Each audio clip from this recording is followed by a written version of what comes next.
masyarakat tetap menuntut untuk pembangunan infrastruktur dan yang lain-lain. Misalnya kalau jualan mah sehari juga dapat. Kalau yang gini mah enggak.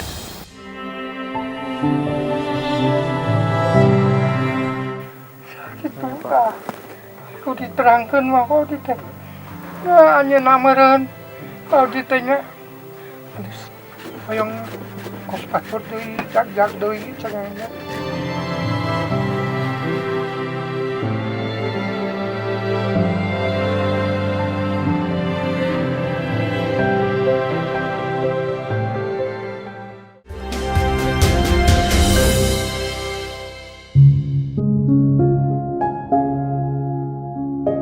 Desa Tenjowaringin berjarak 75 km dari ibu kota Kabupaten Tasikmalaya, sekitar 2,5 jam berkendara.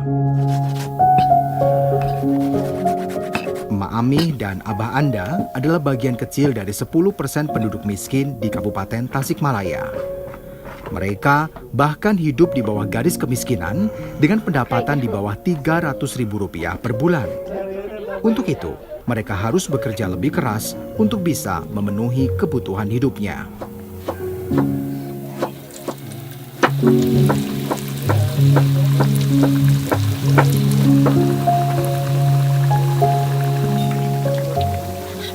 Di sela mengurus kebun, Mak Amih juga menyempatkan waktu membuat beberapa jenis camilan untuk dijual, di antaranya bakwan, combro, dan gehu.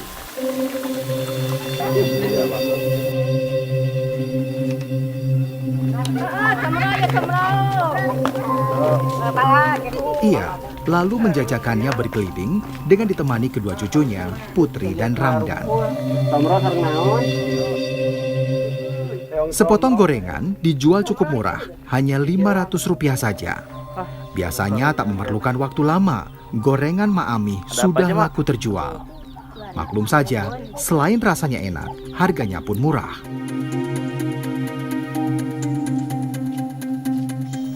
Dari siang sampai sore, Mak Amih biasanya jualan. Saya pikir ke kampung-kampung. Ternyata dari desa ke desa yang ada di sekitar Tenjowaringin itu jaraknya bisa 3 sampai 5 kilo.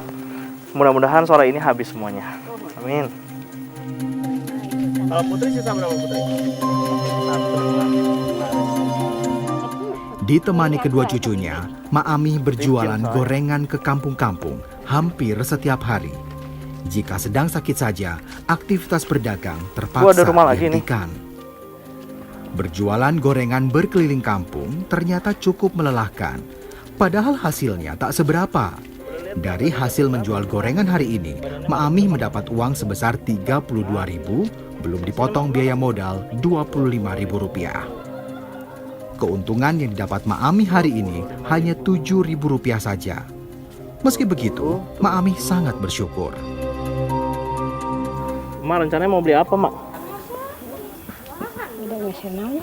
Mau beli apa? Beras apa? Iya, beras. Berapa harga beras di sini, Mak? 11. Berarti bisa dapat 3 ya ini ya?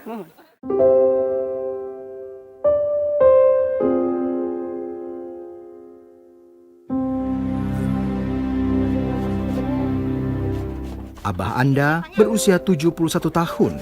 Sehari-hari ia bekerja memburuh tani di lahan tetangganya. Setahun lalu, Abah menderita kelainan syaraf pada kakinya yang membuat ia tak lagi bisa berjalan dengan sempurna.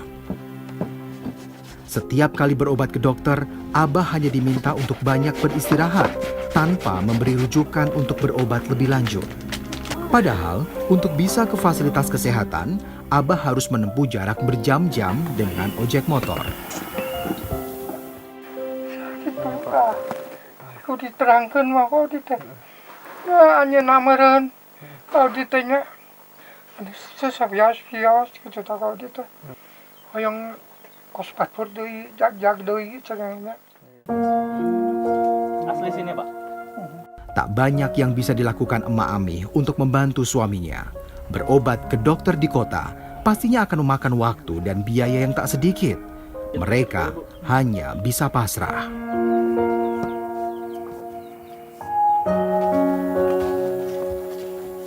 Meski dalam keadaan sakit, Abah Anda tetap memaksakan diri untuk mencari rumput untuk pakan ternak.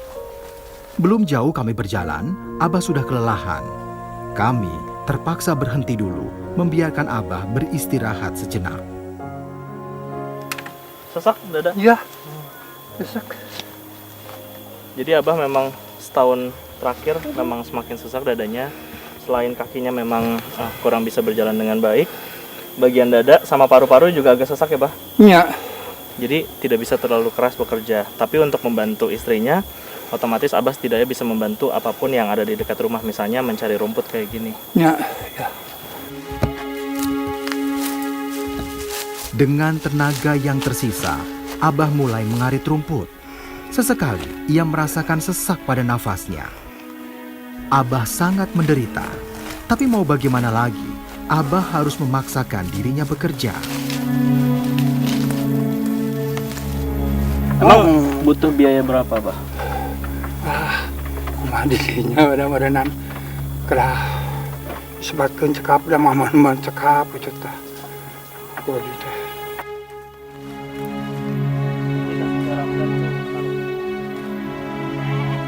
Kedua cucu Abah sebisa mungkin membantu mengarit rumput. Hasilnya lalu dibawa ke kandang untuk memberi makan kambing. Awalnya, Abah Anda memiliki 6 ekor kambing.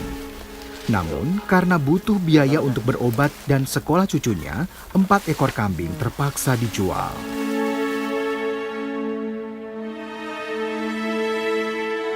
Beban hidup yang dirasakan keluarga Abah Anda dan Ma'ami makin hari terasa makin berat.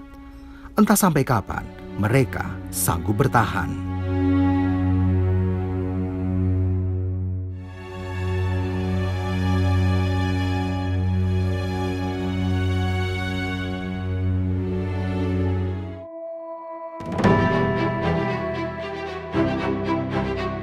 Anggaran pendapatan dan belanja daerah Kabupaten Tasikmalaya tahun 2021 mencapai 3,1 triliun rupiah. Namun sayang, masih ada 160.000 penduduknya berstatus miskin. Di antaranya ada di Desa Tenjo Waringin, Kecamatan Salawu, Kabupaten Tasikmalaya, Jawa Barat. Mayoritas penduduk Desa Tenjo Waringin bekerja di sektor pertanian dan perkebunan.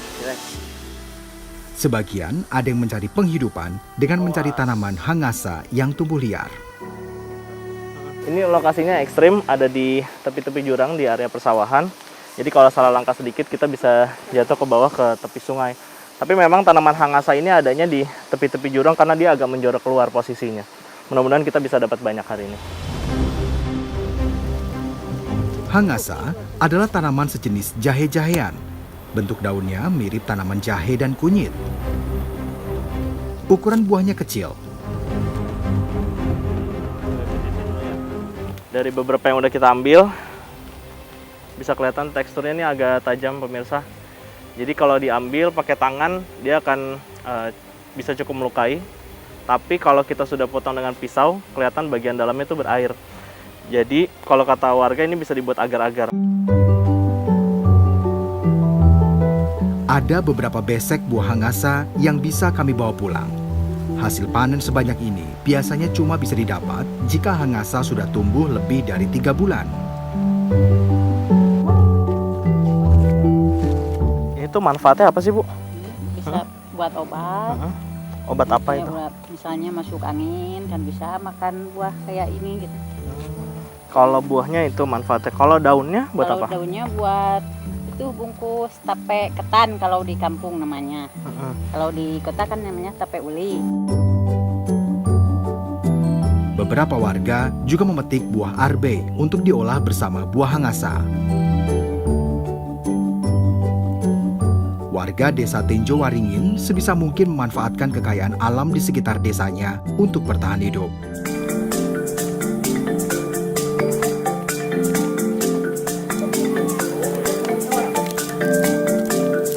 Buah hangasa lalu dikupas. Isi buah hangasa berbentuk biji-bijian berwarna hitam mirip dengan biji selasi.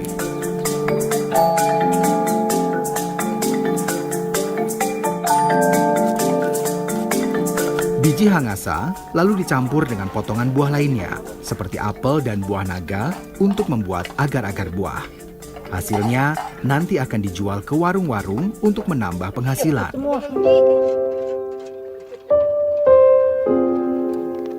Keluarga Maijah sudah lama membuat olahan makanan untuk tambahan penghasilan. Maklum saja, bertani tidak cukup untuk memenuhi kebutuhan keluarga besarnya.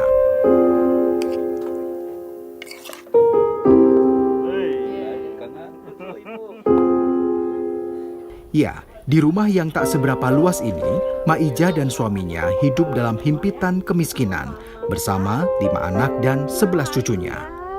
Mereka sudah lama menunggu bantuan permodalan dari pemerintah.